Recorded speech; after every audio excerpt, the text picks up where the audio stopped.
தேவனுடைய புத்திரன், இவங்க மனுஷி அப்படின்னு அலட்சியம் பண்ணாம ஒரு ஜீவனுள்ள தேவனுடைய ஒரு சித்தத்தை நிறைவேற்றி கொண்டிருக்கிறார். சிலுவையில தன்னை ஒப்பு கொடுக்கிறார், பலியா ஒப்பு கொடுத்து உலகத்தின் பாவத்தை சுமந்துட்டு இருக்கிறார். ரட்சிப்பு வந்து கொண்டிருக்கிறது நம்மளுக்கு. அந்த நேரத்துல கூட அவங்களுக்கு எல்லாம் சரியா படும் அப்படின்னு விடாத எவ்வளவு பொறுப்புள்ளவரா யோவானை கூப்பிட்டு என்ன செய்யறாரு, என் தாயை கவனிச்சுக்கோ அப்படின்னு சொல்லி ஒப்பு கொடுக்குறாரு. பத்தியா, இதோ உன் மகன் ஒப்பு கொடுக்குறாரு.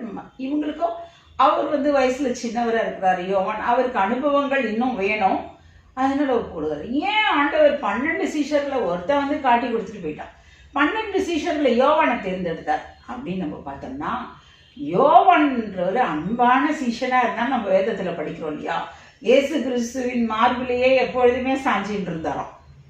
ஆண்டவர் வந்து எல்லார் மேலும் அன்பா இருக்கிறாரு, யோவான் மேல இன்னும் அதிக அன்பு செலுத்திருப்பார். ஏன்னா ஒருத்தர் அன்பு செலுத்தினா அதை விட கோடி மடங்கு அன்பு செலுத்துகிறவர் இல்லையா ஆண்டவர். அப்ப யோவான அவருக்கு ரொம்ப பிடிக்கும், அன்பான சீஷன் யோவான். ஆனா யோவானா என்ன செய்யணும், பிடிக்க வந்த அந்த ராத்திரியில எல்லா சீஷர்களும் ஓடி போனாங்க, யோவானும் ஓடினதுல ஒண்ணு தானே. ஆனாலும் ஆண்டவருடைய அன்பு அவரை இருக்க விடல.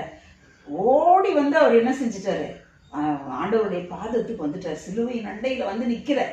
அப்ப அவருதான் ஏற்ற ஒரு சீஷன், தன் தாயை கவனித்துக் கொடுக்கிற ஒரு ஏற்ற சீஷன்ட்டு ஒரு ஒப்பு கொடுக்கிறார் பாருங்க. ஒரு அன்பானவன் அந்த அன்பை வந்து தன் தாயிடத்துல காட்டுவான் அப்படின்னு சொல்லி ஒப்பு கொடுக்கிறார் இல்லையா.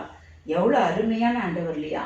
அவரு நீ நல்லா இரு அப்படின்னு ஒரு வார்த்தை ஆசீர்வாதமா சொல்லிட்டு இருந்தா கூட அவங்க நல்லா தான் இருப்பாங்க. ஆனா அப்படி இராதபடிக்கு இந்த உலக பிரகாரமான காரியங்களையும் அவர் நிறைவேற்றுறார். இதுல நம்ம தெரிஞ்சு கொள்ளுகிற விஷயம் என்னன்னா, தாய் தகப்பனை கவனிக்காத சில